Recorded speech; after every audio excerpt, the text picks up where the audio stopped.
What's up, you guys? Welcome back to another video. If you can't tell by what I'm covering today, well, we're covering Letecia Stauch, and she is known as the killer stepmom. This case is every single person's worst nightmare, in a sense of them ever wanting to move on and wondering, okay, if I were to marry somebody, how would they treat my children? This woman,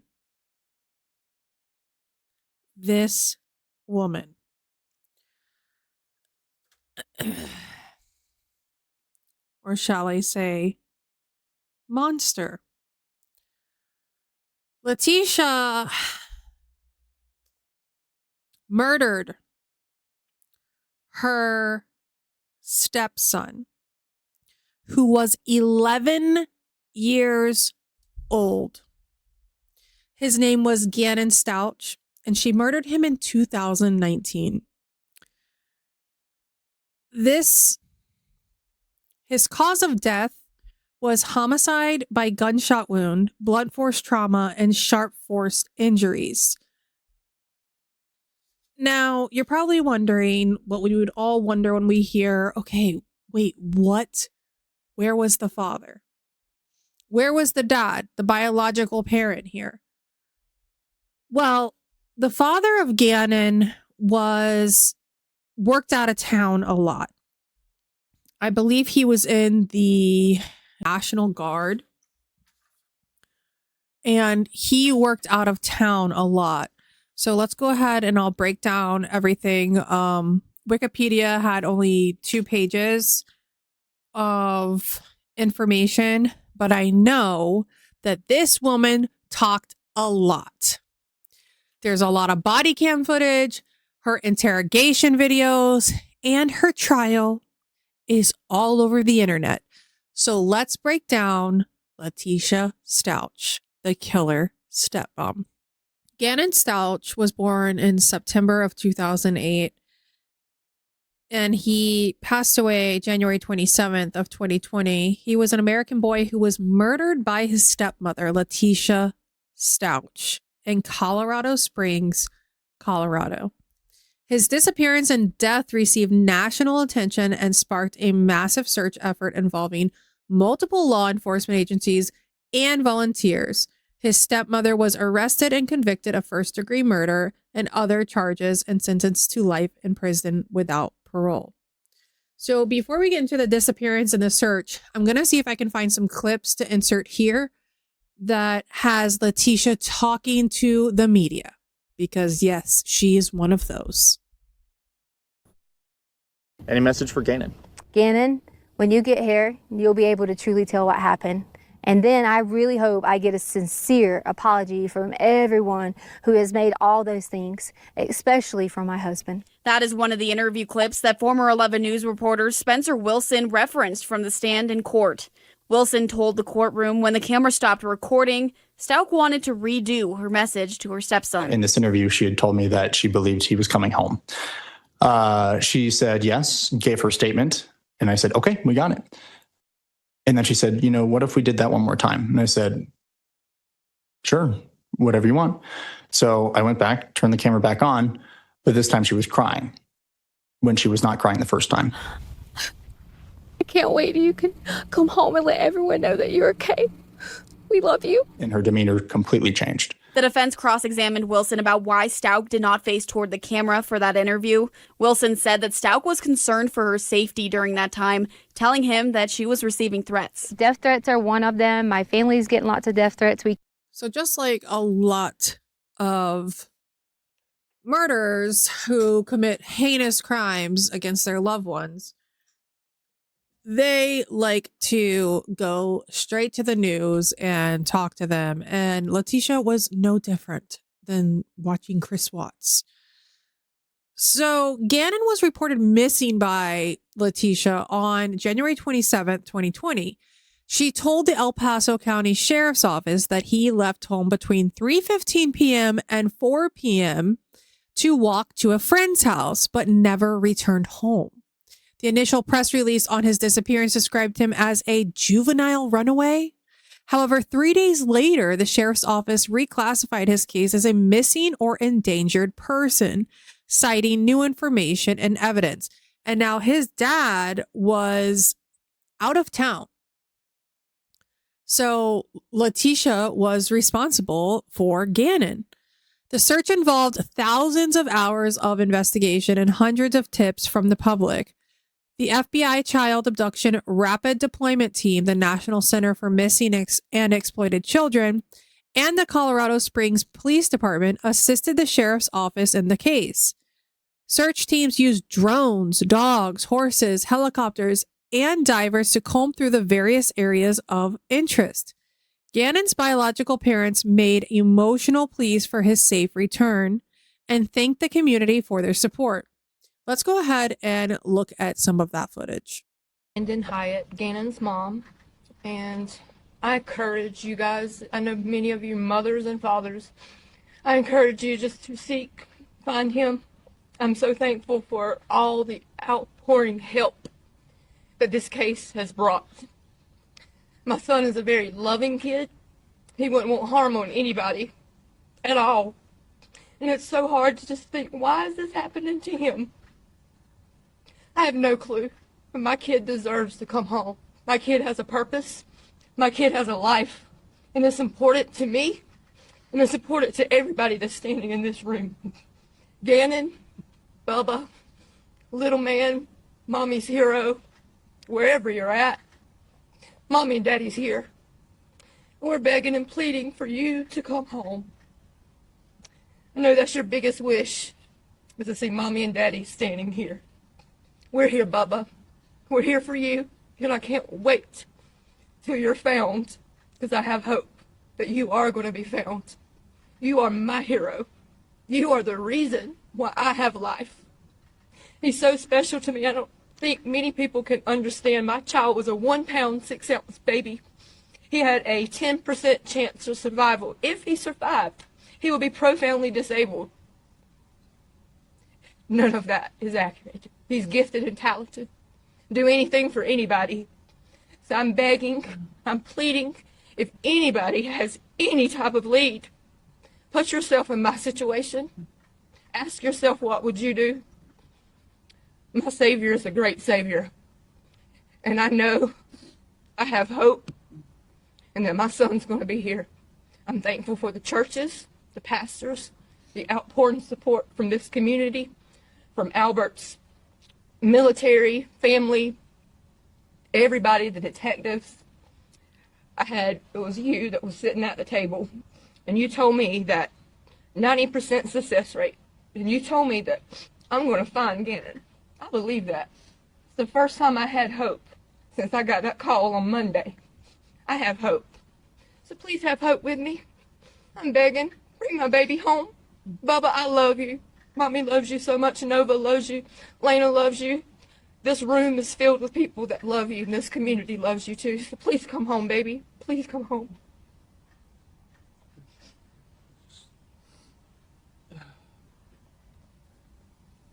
Yeah, I'd like to reiterate what Lane had said, that what an incredible community we have. I mean, everybody in here, and a team, incredible team that, I came out my front door, I think it was Tuesday, and there was 300 people out there searching my neighborhood. They blew me away. So thank you, everyone. Thank you.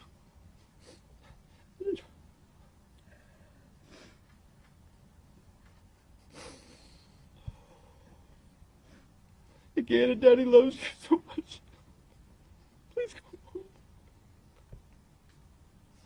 On March 2nd, 2020, Letecia Stauch was arrested in Myrtle Beach, South Carolina, on charges of first-degree murder of a child by a person in a position of trust, child abuse resulting in death, tampering with a deceased human body, and tampering with physical evidence. She was extradited to Colorado and held without bond at the El Paso County Jail.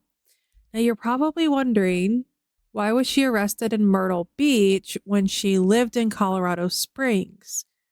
Well, we'll get to that. But according to the arrest affidavit, which was released on May 5th, 2020, Letecia killed Gannon in his bedroom on the day he went missing. She stabbed him 18 times, hit him in the head with an object, and shot him with a handgun. She then cleaned up the crime scene and disposed of his body in a suitcase. She also lied to investigators about her whereabouts and activities on that day and afterwards. She claimed that Gannon was sick and stayed home from school that day and drove to various places with him throughout the day. Surveillance footage from a neighbor showed that she left the home with Gannon in her truck around 10:15 a.m., and investigators believe she returned with him around 2:19 p.m. On March 17, 2020, Gannon's remains were found by a maintenance worker under Escambia Bay, I hope I said that correctly, Escambia Bay Bridge in Pace, Florida, more than 1,300 miles away from his home. The cause of death was determined to be blunt force trauma, sharp force injuries, and a gunshot wound. Investigators believe that Letecia transported his body to Florida by driving there in a rented van after initially dumping his body in a remote location north of Colorado Springs and retrieving it later.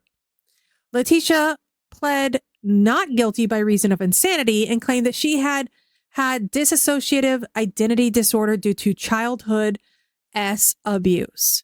She also accused her husband of being involved in Gannon's death and alleged that he had connections to drug cartels and trafficking rings. However, she was found competent to stand trial by a state mental hospital, and her claims were dismissed by the court as unfounded. Let's look at a few different clips here. Now we're going to get into the press conferences. This was after Letecia was arrested and charged with the murder of Gannon.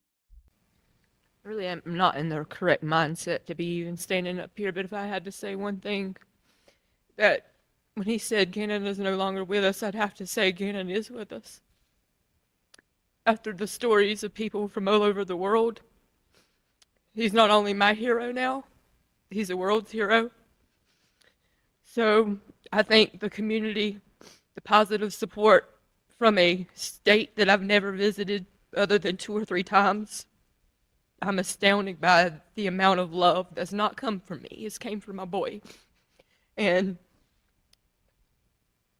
never thought I'd be standing here. It's a nightmare. I've had to put trust in the people I don't know. Today, I got the worst news and the best news. Obviously, we know what the worst news is, but the best news is that justice will be served. And I'll make sure that justice is served, because my boy did not deserve any of this that has happened to him.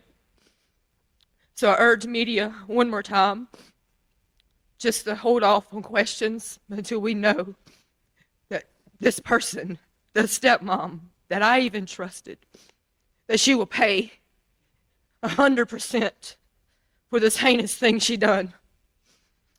And I know that that's going to will be done. So I ask you guys, I beg and plead, if you've known, or if you see this story, all of you have seen this story, please hold that very close to you. Because I want to live this earth knowing that justice was served for my boy. And I know that you've seen pictures, you've seen stories, you've seen my little man. He is truly my hero. And I'm gladly giving that to you guys too, that he can be your hero. I've heard stories of people that have not prayed in years, that have finally fell on their knees to pray. And I know where my son's at, without a shadow of a doubt. So many families have been brought closer together because of this. I know my boy is special, and I've told my people and my family and friends that Gannon has a testimony, that Gannon has a story. He's special. And this is his story. So make that story magnificent, who my child is. And I'm putting my trust into you guys to do that. So thank you for allowing Gannon to be your hero and sharing him with us.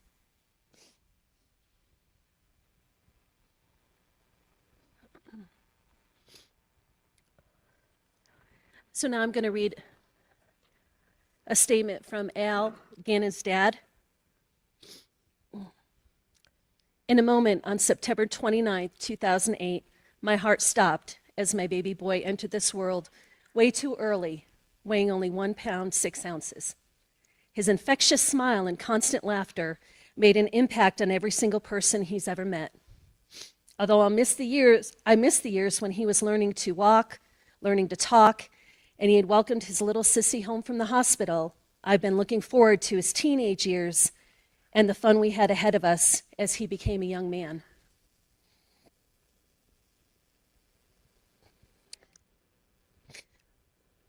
In a moment, on March 2nd, 2020, my heart stopped again with what we have heard up to this point.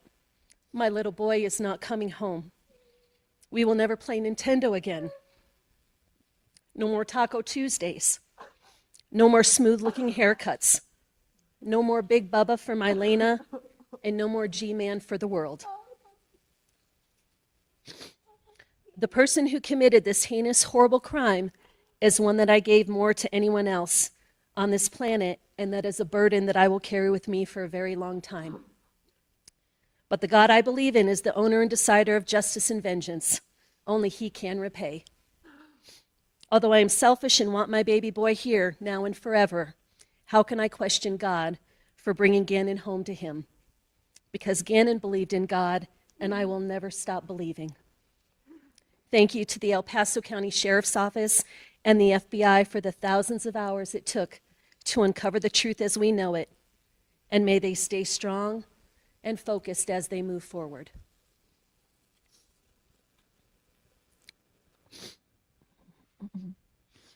The mugshot for Letecia will be available on our social media platforms as soon as she is formally booked into the Horry County Sheriff's Office. Now I wanted to talk about some of the evidence that was in this case, because I feel like I feel like it was like point A to point D, and we all kind of just had to assume. I mean, I didn't watch the trial. I'm sure that all the bits and pieces are picked up in the trial, which I'll put all of that in the description box. But I went ahead and my newest best friend is ChatGPT. It's the world we live in right now. And I went ahead and typed in to see if I could find any specific evidence in this case. And there's a lot. So we talked about the footage, the camera footage of the neighbor catching Letecia and Gannon leaving. So we're past that. The defense strategy was the insanity plea. They claimed a psychotic break and dissociative identity disorder from past trauma. She was competent to stand trial. I think we talked about that. She murdered Gannon in their home. The stabbing, fracturing his skull, and shooting him all happened in the home. And she was arrested weeks later after Gannon's body was found super duper far away. I guess she rented a vehicle to take his body to Myrtle Beach. Or actually, no, she rented a vehicle to take his body to Florida. And that's where it was found, in a suitcase. So let's get into dynamic blood spatter in Gannon's bedroom. Crime scene analysis testified that the blood patterns on the walls, baseboards, and floors indicated multiple violent events, including stabbing, blunt force, and potentially a gunshot blow rather than a single accident. The pattern The patterns suggested movement of a bloody object and notable cleaning attempts with some stains blurred or smudged. There was extensive cleaned up areas. Investigators used luminol-like Blue Star reagent across the house, especially in the hallway, garage, laundry room, and Gannon's room, to reveal hidden blood traces beneath clean surfaces, carpets, outlets, and boards. These tests confirmed residual blood from Gannon. Gannon's blood was found on the outside of Letecia's right shoe. It was a Nike shoe, size 8.5. The DNA profile of the wearer inside sweat matched Letecia, showing she wore the shoes during the bloodshed. Firearm and ballistics belonging to the couple was recovered from their home. It carried DNA from Letecia on the trigger guard. Ballistics experts determined that bullets found embedded in Gannon's body and pillow were fired from this weapon. Cleanup tools and chemicals. Investigators found cleaning items, including a scrub brush, toothbrush, vinegar bottle, baking soda, and a trash bag, all containing traces of Gannon's blood. For example, vinegar and baking soda, commonly used to remove blood, were found purchased the day he was killed. A bloodstained board matching one from the garbage was discovered near a remote site linked to her vehicle's GPS, connecting cleanup activity to locations outside the home. DNA and autopsy findings. Blood DNA tests confirmed Gannon's DNA on numerous items: bed sheets, pillows, mattresses, couch, electrical fixtures, outlets, carpet, laundry, backpack, rug, suitcase, scrub brush, toothbrush, all pointing to contamination across the crime scene. Shoes. DNA from each dog's inside of Letecia's right Nike again confirmed she wore them in the room containing Gannon's blood. Autopsy evidence. Dr. Susan Ignacio testified to 18 stab wounds, sharp force, 4 blunt force lacerations, including skull fractures and a fatal gunshot wound to the head. Defensive wounds on Gannon's hand suggest that he fought back. And this part I read while I was playing the previous video. Unusually, hydrocodone, a prescription opioid, was also found in Gannon's system. So why does this matter? Violent struggle in the bedroom. Letecia actively wore blood-contaminated shoes. Deposited blood cleanup efforts throughout the house and secondary locations. Use of the family handgun linking the shooting to the couple's home. Presence of specific chemicals consistent with blood cleanup. Autopsy confirming lethal combination of stabbing, blunt force, and shooting. Broad evidence linking her directly to the crime scene's cleanup materials and murder weapon. I want to go ahead and play the body cam footage of when police went inside Letecia's home. They thought he was at his friend's house. He was like, Yeah. he just started sleeping, so they were going to pick him up down the road. And he was never there. So he never went to his friend's house. He was on. Okay. And he was taking the switch. Do you mind if my partner looks around the house real quick? Yeah. Because kids, they hide. And they can hide for hours. And you'd be surprised. Pretty check the ADT, there's kids here. I say kids here. There's my sister and 2 dogs in the Okay. Grab her ID too when you're done. He was out there because they left and blah blah blah. Somewhere wherever my wallet is up. So just tell me a timeline. I know you said that you were going to go eat at 6. Yeah, so it was You're supposed to meet y'all back here, but you went down there because you started sleeping. Right. So what happened between that and the time you got out of school? Okay, so 3:15ish, 3:20ish, they usually come in every day and they have to like ride laps or something, like physical activities or something like that. But since his stomach was hurting, his daddy told him he could go ahead and get his switch time back. Mm-hmm. So that's pretty much it. They usually get snacks, and we always required him like, hey, you have to go outside, like all these things. Mm-hmm. So pretty active then, huh? Yeah. So he did that. He didn't do that because you said his stomach was hurting. What happened instead of him doing that? Instead of what? Doing that. He had already talked to my husband about being off restriction. So he said he was going to his friend's house to play video games. And what time he left at 3:30? I don't know the exact time because I was correcting his carpet thing downstairs. Okay, so he left at that time. Like my husband's like very more like free than I am with the situation. Like I kind of always like, whose house you going to? Give me their number. That's how I was with her. But like he's like, oh, I was in a neighborhood ride. You know, they can ride bikes. Everyone's together type thing.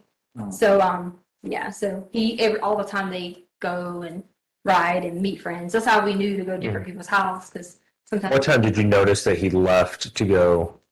I mean, what time? I mean, between the 3:15 and when did you notice he left? I came back up here at like maybe like 4 o'clock and He was already gone. right, but then Lena came back in the house, which is the sister, and she said that she had to get his bike because her bike wasn't working, so he gave her his bike or whatever. Okay. Yeah, so he left before 4, between 3:15 and 4. Okay. Does he normally leave out the front door? Or would he have normally left out the front door? or the garage. They agree to do both, or the back because he takes trash out. But we have a lock on that now, so. Well, the only reason I asked, it looked like there was a ring doorbell. Yeah, we already. That's how I told you that we already knew that he had left. Yeah. And what time was that? Just so we have it for dark. We don't have the video recording. We just have like the thing going on the ring. Oh, okay. We don't pay the fee. Okay. Yeah. And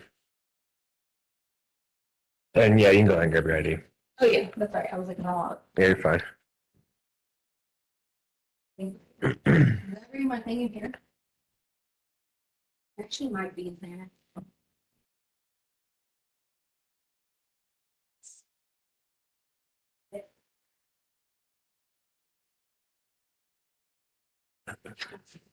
Can you get her? Want to get her?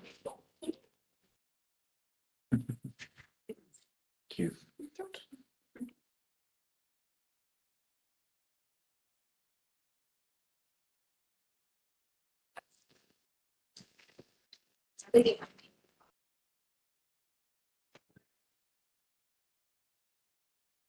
My. You just give him your name and date of birth.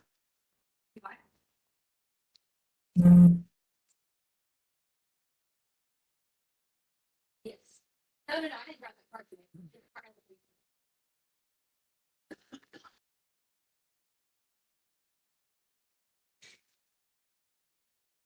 No, this is.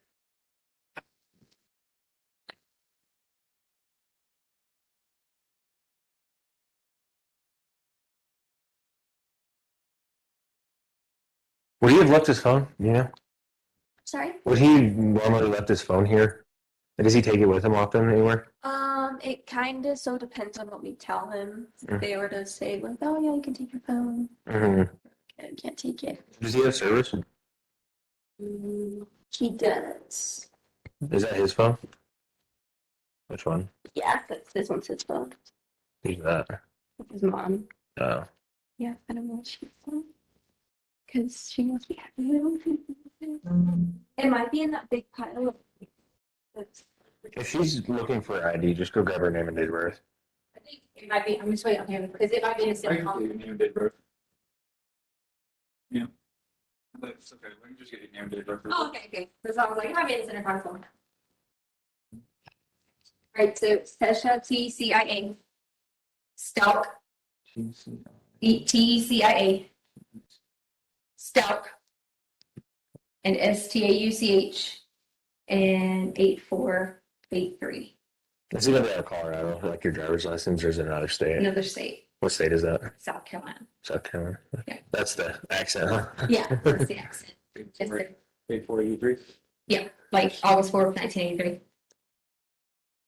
And then a middle initial or name for out of states.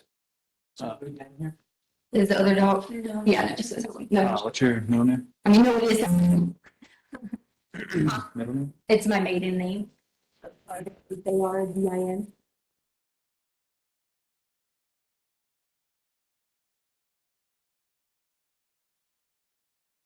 171 1 verbal out of South Carolina.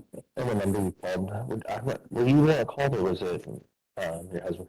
No, I called 911 and then they said call a like a non-line or something. And Yeah, called but- a bunch of lines and then it will, like a couple of like their Nana called another line. So Okay. Get her telephone number too, though, because they might not have a good contact if there's several people that called. all right, so 843 655-7460.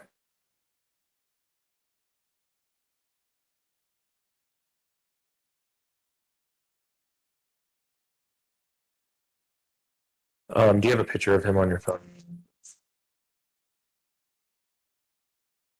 Mom. Can you?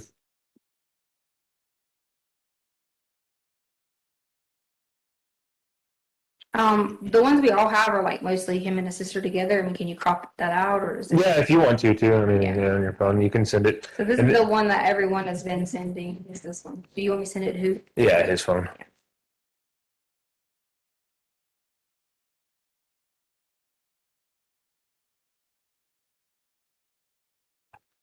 And then go ahead and get that information for the information I sent you on there after you get the picture. All right, what? Stand by. Listen. Sure. I just got a new phone number, so I Okay. don't remember what it is. If you want to, while I do this, try and find the driver's license, or Yeah. they're not finding you. It's it's LE. If you're running me in, like instead of TECIA, it's LETCIA, Okay. like Letecia.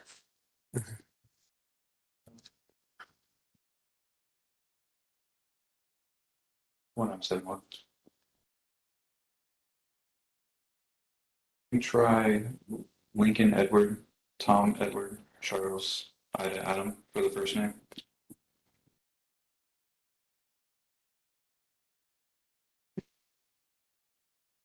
Has anybody been saying anything on the Facebook post or whatever that people are talking about? Just that they're looking. Okay. Nothing. I accidentally let it lock. I'm sorry.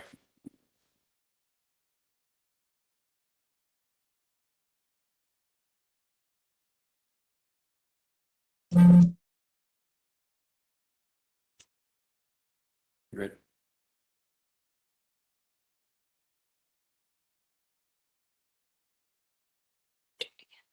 I'm sending you that picture, right? Okay.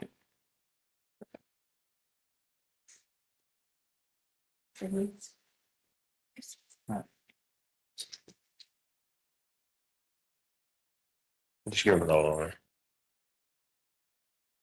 Negative. I have a OLN for you. 719-663. 719. That's going to be 101275370, South Carolina.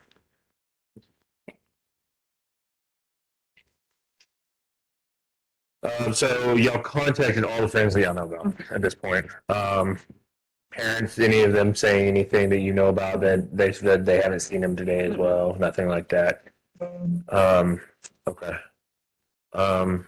Nothing other than him taking his Switch, his game thing. Nothing else missing. He didn't ride his bike. You just told her, right? Yeah. Okay. Nothing other than that. No suspicious circumstances. I mean, other than some weird text that I guess he was sending Dad about bath salts. Mm-hmm. Okay. He's got some other information, just some medical stuff that we would like to have. And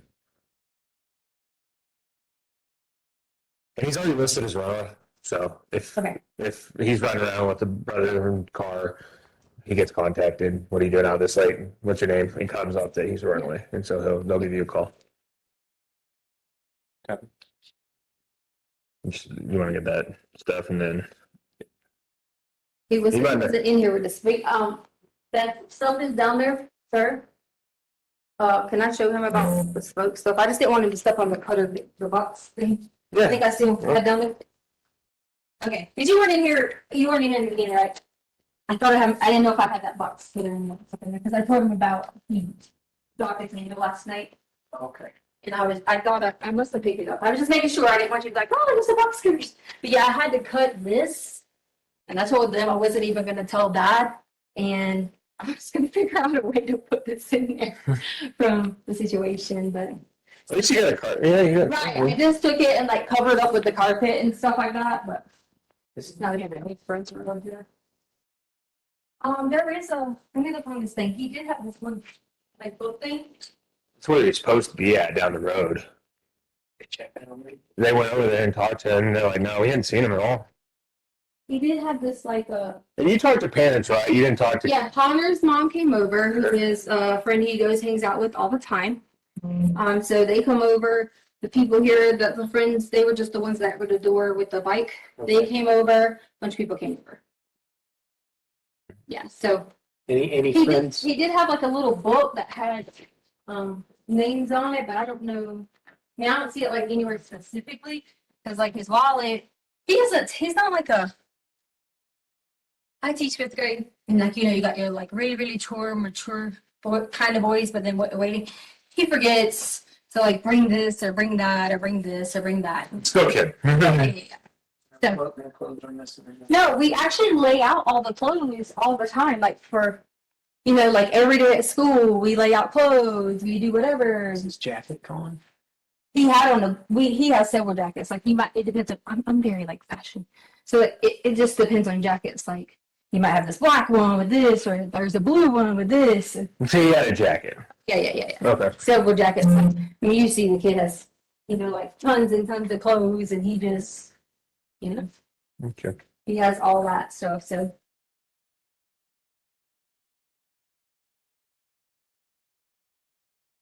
And he took like none of this. Like these are his favorites.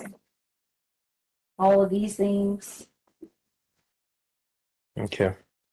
Yeah. All right. He's gonna grab some more questions and. Okay. How long have you guys lived here? Maybe like a year and something now.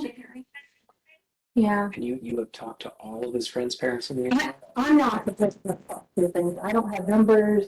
I don't say yes. I don't say no. My husband tells me yes or no.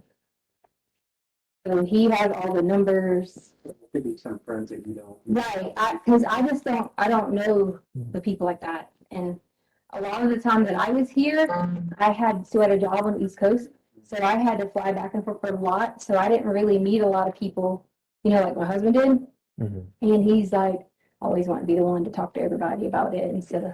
Well, how about your husband? He's been talk to these people? Yeah, he's been on the phone with a bunch of them. He's in Oklahoma, Fort Sill right now. Is there anybody he hasn't been able to get a hold of? He said he's talked to everyone that he knows of.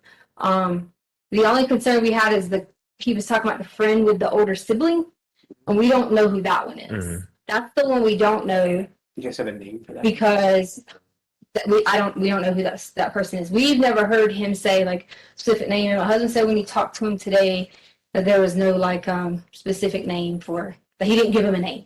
He just told him no. So. And he took his game console deal. Yeah, they have a couple different consoles. One of them's gone. Switch Lite, and 2DS, a 3DS. One of them's gone. It was in like a bluish black. Wait, no, that one might be in red. I don't remember. I just know in the video you can see that, or the picture that the lady had. You can see like he's got something right here, and it's like not far down. Which pictures is? So some lady online had noticed it, like messaged us and had noticed that was him or the description, and she was like, "Was that him?" And I was like, "Yes." Where was that picture taken? No, I honestly have about 150 Facebook messages that I haven't answered people on because you guys showed. Was it local? Was it in this Lorson Ranch? Lorson Ranch. Someone put it on the Lorson Ranch page, and so a lot of people just kept sending messages, information. First, someone said they saw him get in a white SUV. Then someone said they called it on their camera. They were all supposed to be sending this to me, but as I was talking to all these people on Facebook, because my husband gave the neighbor permission to post it, you guys came and I kept having alerts lists, and I weren't gonna Huh? Okay. Yeah. Okay. I know you probably gave some of this information to dispatcher already, but can you give us a description of him from Yes. hair color, eye color, any art, So it's brown, let's see, brown, I don't know. like whitish color skin. I'm guessing he's in this house. They don't. Somewhere around there. Just keep this close because our heat. The parents. And then Yeah. Well, they said that 410. there was a weird text that Dad got about something about bath salts, and hey, if you if I can get some bath salts, do we have any bath salts? And my friend will let me play Sonic or something in their house. He sent that to me. Yeah. I got it. And then Mom goes through everything, finds oh, so this is Parker. Yes, sir. I'm not bad here. Yes. Yes. No, we're still getting the runaway report right now. Harley, did you get it? Who was it? Okay, I appreciate it. Oh, okay. Okay. I just didn't. Right. I mean, there's not anything that's suspicious about it. I think that it just kind of went viral on social media, and so everybody's finding out about it now. I mean, he just didn't show home at 6, but he's also been in trouble and had a game console that he left with, so he's probably at somebody's house right now playing games. That's why me and my husband absolutely think, and we think we absolutely think that, and we've calmed our stress level for a week. Like a thick, heavy winter jacket, a windbreaker. No, like the ones I was showing you guys in there, kind of a little windbreaker jacket. Okay, good to know. So you seem to. Okay, perfect. Yeah, I'm mid, so I'll be on a lot. They asked me about tattoos and earrings and all that. Like I'm gonna end up. Okay, perfect. A lot of the same questions that dispatch asked. Oh yeah, yeah. If you hear anything from the school, let us know, please. All right. Oh, there's Don Roycat. Yeah, we already talked to a bunch of people at school. Yeah, he's the head of security, so he. Game or something tonight. So that was like one of the things we were thinking. If I guess they went to like the basketball game or something. He said there was he said there was partial right now, so. Smith. Yeah. What? It was the off duty. No. Okay. Just if there's somebody in the neighborhood or something. That list you go to. If you guys want to call my husband. Yeah, we can do that. We'll call him because we don't have a little bit more information there than. A lot of the. Okay. He does all that. I also been over stationed at. Not really stationed here. He's just at training. at the career course. Okay. Yeah. So they go to a dentist. I think it's like Fountain Dentist, maybe. Yeah, we can get on it. On base. We'll give him a call. Yeah. What's his name? Al, A-L. Stauch, S-T-A-U-C-H. Phone number? 843-478-6714. Yes. Are we back on 3? I'm on 3. And they call it code. We'll give him a call, try to get some more information. Yeah, I mean, as far as like the medical, dental, like he'll know like all that stuff because he takes them on base. Cool. All right, well, we'll go give him a call in the car real quick and see if we can get any information that we don't already have. And if not, we'll come back and we'll give you a case number for the runaway and everything. Okay. All right. Thanks. Down here, no. I didn't see him. Okay. All right, the verdict forms do appear to be in proper order. I will have a question for you because there's some extra writing on here, but I think I understand what's going on. So with respect to count number 1, charge of murder in the first degree after deliberation, we, the jury, find the defendant Letecia Stauch guilty of count number 1, murder in the first degree after deliberation. With respect to count number 2, charge of murder in the first degree, child under 12 by a person in a position of trust, we, the jury, find the defendant Letecia Stauch guilty of count number 2, murder in the first degree, child under 12, position of trust. With respect to count number 3, charge of tampering with a deceased human body, we, the jury, find the defendant Letecia Stauch guilty of count number 3, tampering with a deceased human body. With respect to count number 4, charge of tampering with physical evidence, we, the jury, find the defendant Letecia Stauch guilty of count number 4, tampering with physical evidence. I wanted to ask the jury, or actually the foreperson, there is some extra writing on here with respect to question number 1. There's a cross through and some initials, and then on part of the United States Supreme Court. And the Supreme Court sent it back to the state of Louisiana. A parent's worst nightmare is getting a phone call letting them know that something has happened to their child. How much worse must that nightmare be when law enforcement asks not for a picture of your loved one, but rather DNA and dental records?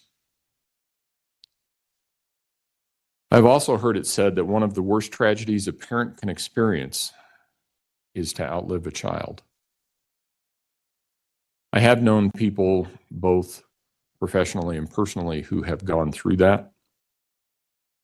It never leaves them, but the sharpness of the pain does diminish to some extent over time.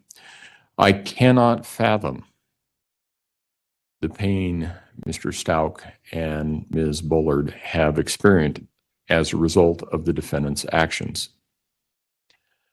A sentence in a criminal case such as this will not change the fact that their son's life was taken from them, and no sentence I impose and nothing I say will ever change that fact. Ms. Stauch, you betrayed the person you loved enough to marry. You told your husband lies and took away someone he loved. You took away every day that Mr. Stauch or Ms. Bullard could have had with their son. When you take a life, regardless of how you do that, you forever alter the future. Neither Mr. Stauch nor Ms. Bullard will ever see their son graduate from high school, go through the joy and the pain of that first love, or get married. They will never know what kind of impact their son may have had on the world if only he had lived to become an adult. And had Gannon's body not been found, they never would have known what happened to Gannon. They would always have had a lingering doubt about what happened to Gannon. And I cannot imagine the pain and sense of loss associated with that. You betrayed your daughter, Harley Hunt. I cannot imagine the emotional impact that you have had on her due to your selfish and calculated actions. This is a young woman that trusted you to put her interests above yours. This is a young woman who believed in you and believed you were innocent of this crime right up until the time that you pled not guilty by reason of insanity. And she still loves you. That's natural for a child, and it doesn't matter how much older they get. You were supposed to protect her. I cannot imagine the guilt she feels or the therapy that she will need to address your betrayal. There is no evidence that she had anything to do with the murder or your cover-up of it, but some people still think that she is somehow involved. She wasn't. The incredible strength of will and courage that it took for her to come in and testify is amazing to me. But she did it because, as she said, it was the right thing to do. And while thankfully she didn't testify, let's not forget about Lena. You betrayed her too. You took her brother from her and forever altered her family dynamics. She will always wonder who she can trust and will always feel that loss. She was there the day you killed Gannon. His body was still in the house when she got back from school. At some point, you even claimed this 8-year-old girl helped you move her brother's body from the basement to the back of your car. That's just simply not true. As she gets older, Lena is going to want to know more, and she's going to want to know if there was something that she could have done to prevent this. I hope she comes to realize that she has no fault in all of this. You betrayed your stepson, and you took his life. You took away everything he was and everything he could ever become. I can't imagine the terror and confusion that he must have felt in the last moments of his life when he knew his life was being taken by someone he trusted to protect it. Your attempt to raise the claim that you did this because of your adverse childhood is also a betrayal of people that have mental health issues. It is no secret that there is a large part of our population that has mental health issues. It's also no secret that our country and our health system could do a much better job addressing mental health issues than it does. However, the number of people with mental health issues who become violent is small, and the number who become murderers is smaller still. Your claim that a mental health issue caused the murder in this case is a disservice to all those who struggle with mental health issues every day. This isn't the first case I have presided over in which sanity or a mental condition of the defendant has been raised as a defense. I have had cases where the defendant's mental condition caused the defendant to act out in a certain fashion. But even in those cases, I have never seen conduct like this. I understand the claim of dissociative identity disorder. I have seen something resembling that, and I have seen defendants with schizophrenic disorders. I can understand those. What I have seen is that the mental condition causes the person to act a certain way, and when they realize what they did, they are astonished by what happened, or they have no memory of what happened. Your claim is that it was another personality that murdered Gannon, but there is no time during the minutes, hours, and days following the murder where Letecia came out and wondered, gee, why am I carrying a body around in my luggage? That just isn't credible. You knew what you were doing. You made a number of clear and conscious decisions to cover or disguise what you had done. Claiming a lack of motive is a common defense tactic, and it can be a sound strategy. The truth is, however, that it only takes a moment to make a bad decision that results in disastrous consequences. And oftentimes, we never know why a defendant chose a particular course of action. However, that does not mean that they did not intend to undertake a course of action. Sometimes, as in this case, the likely explanation is anger. An 11-year-old boy with burns who feels that he's not being taken care of. An 11-year-old boy on the verge of being a teenager. Those of us who have lived through people or kids that were teenagers, we know how that is. It is not hard to imagine Gannon saying something, "You're not my mom.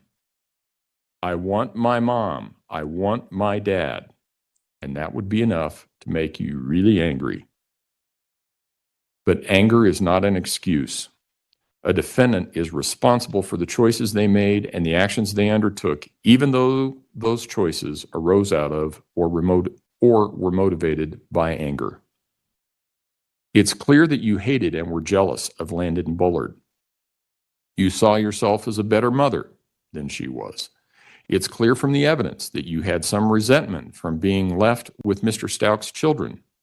It's clear you had some resentment toward Mr. Stauch because he traveled as part of his job. Some of that manifested as early as Al's assignment in Alaska when you made allegations against the people in his unit. That caused Al to have to return from Alaska.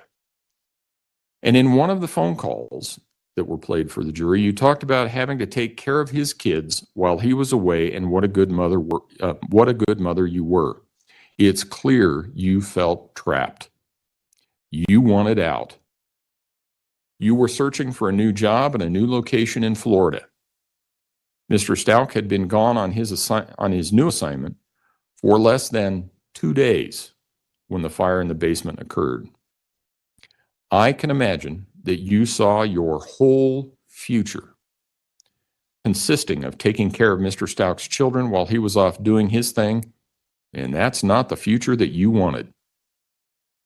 I can imagine Gannon at some point after he sustained his burns telling you wanted his real mom and how that comment would have made you angry. You took your frustration and anger for the marriage, the child care, the absence of Al, and even living in Colorado. You took all of that out on Gannon. The evidence suggests you first stabbed Gannon repeatedly, 18 times. Based on the number of defensive wounds, he was clearly conscious for some of that. He was certainly gravely wounded.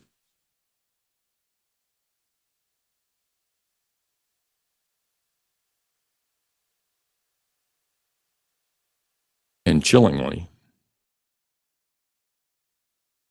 it would also explain how you were able to mimic the sound of Gannon breathing in one of your sessions with Dr. Lewis. Those were probably close to his last breaths. He was dying but not dead. The evidence could also lead one to conclude that he either fell or rolled off the bed where you shot him in the head and then beat him with the butt of a gun or a baseball bat. That would explain the blood found at different levels on the walls in Gannon's bedroom.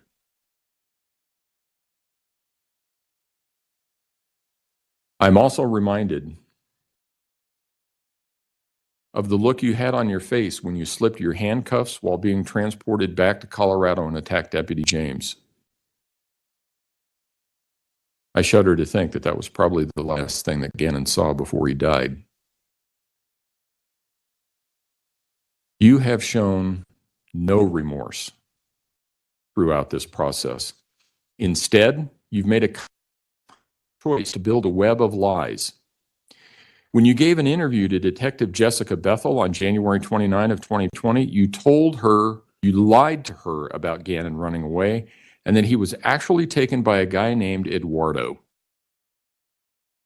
When you explained that to Detective Bethel, you said you needed to lie because you didn't want to face the consequences. You told her that you were trying to come up with a plan about what you should do. And finally, you told her you really thought you could fix this. I think that's true. You lied because you didn't want to face the consequences. You needed to come up with a plan to fix this, and that plan involved covering up what you had done. It involved lie upon lie. But you slipped up at various points and let kernels of truth escape. In one conversation with Mr. Stauch, you told him the FBI needed to close the borders of Colorado, needed to close I-95. I-95 doesn't go through Colorado. It's an interstate that runs along the entire eastern seaboard. It's also not far from where you dumped Gannon's body. When questioned by Detective Bethel, you told her that Mr. Stauch might also make up some kind of story about you coming at him with a knife. You said you would never use a knife like that. Yet Gannon was stabbed 18 times. Your actions in this case also show a very conscious attempt to avoid responsibility in this case. You started out with the story that Gannon had run away. You gave some hints that it might be related to bath salts or drug use by Gannon. You stayed with that story until you were called into EPSO for an interview. You knew they weren't going to buy the story that Gannon ran away. Then you came up with the abduction. And you stayed with some iteration of that for a long time. But all of those versions had one thing in common. You were always the victim. In one, you're beaten and raped and Gannon was abducted. In one, someone stole Gannon out of a truck in the parking lot. In another, you let someone drive Gannon to a hospital to take care of a head injury that he had after falling off a bike. In all of them, you could claim it wasn't your fault. You were just in the wrong place at the wrong time. Then you got arrested. You stuck to the story that it was someone else that took Gannon. During the hours that you spoke with Special Agent Grusing, he told you he thought sometimes good people do bad things and sometimes it's an accident. Then they found Gannon's body. Then you saw the mountain of evidence against you. And this is a mountain the size of Everest. What was your position after that? Well, it was an accident. And you, Letecia, didn't even do it. It was Maria Sanchez. You carefully crafted your new story to continue to avoid responsibility. It also allowed you to take advantage of the out that Mr. Grusing and Mr. Stauch suggested much, much earlier when they asked you if this was an accident. Now it was an accident. Your Maria Sanchez personality shot Gannon by mistake because she thought he was an intruder in a cape. Multiple personalities is not credible in this setting, as regardless of how many personalities you have, you only have one body. I have presided over cases where a mental disease or defect prevented a defendant from remembering the course of events, including the commission of the crime. Without exception, those defendants have been terrified when contacted by law enforcement because there was a period of time in their lives that they could not account for. Their body may have sustained an injury, and they don't know how it happened. They may have some new object in their house or on their person, and they have no idea where they got it from. We all have free will, and we all make choices based on that free will. The people who suffer from the mental disorder you claim are terrified because their free will has been taken from them, and they are being subjected to things and experiences they don't understand and don't have any recollection of. You didn't behave anything like that. One of the purposes is to impose an appropriate sentence for the criminal conduct that occurred. Another purpose is to punish an offender by imposing a sentence that takes into account the seriousness of the offense. Yet another purpose of sentencing is to prevent crime and promote respect for the law by providing an effective deterrent to others likely to commit a similar offense. Anyone who's been in my courtroom before knows that I've said sentencings are the most difficult thing that I do. That's especially true in cases where someone has lost his or her life. Nothing I or the law can do will ever bring that person back. I have handled hundreds, if not thousands, of criminal cases over the years. I think at this point in my career, I've presided over something like 200 jury trials. I've sentenced hundreds more defendants pursuant to plea agreements. This is not the first murder case that has come before me. This is not the first case I have presided over which involves harm to a child. This is not the first case I have had where a person who was in an unhappy marriage committed a crime. Sadly, statistically, there is a high correlation between violent acts, including murders, and family members. I have had a number of cases which have demonstrated one person's capacity for cruelty toward another human being. I can, however, say without hesitation that the facts in this case are the most horrific I have ever seen. Your conduct in this case deserves the maximum punishment that I can impose under Colorado law. As such, with respect to the charge of first-degree murder after deliberation, I remand you to the custody of the Colorado Department of Corrections for the remainder of your life with no possibility of parole. With respect to the charge of murder in the first degree of a child under 12 by a person in a position of trust, I remand you to the custody of the Colorado Department of Corrections for the remainder of your life with no possibility of parole. Those two sentences will merge. If you have questions about that, you can ask your attorneys. With respect to the charge of tampering with a deceased human body, I'm also going to sentence you to 12 years, followed by a 3-year period of parole. That sentence is to be consecutive to the life sentences that I've already imposed. With respect to tampering with physical evidence, I'm going to impose an 18-month sentence. That sentence is also consecutive to the sentences for the murder charges that I have imposed. I also understand, with the consent of the prosecution, and I'm assuming no objection from the defense, that I will dismiss all the charges in 20 CR 3170, close that out, subject to restitution, give the people 49 days for restitution, 14 days for response, and if there's an issue, we will set it within the 90 days, from. I think that resolves all outstanding matters. Is there anything else that the prosecution wishes for me to address?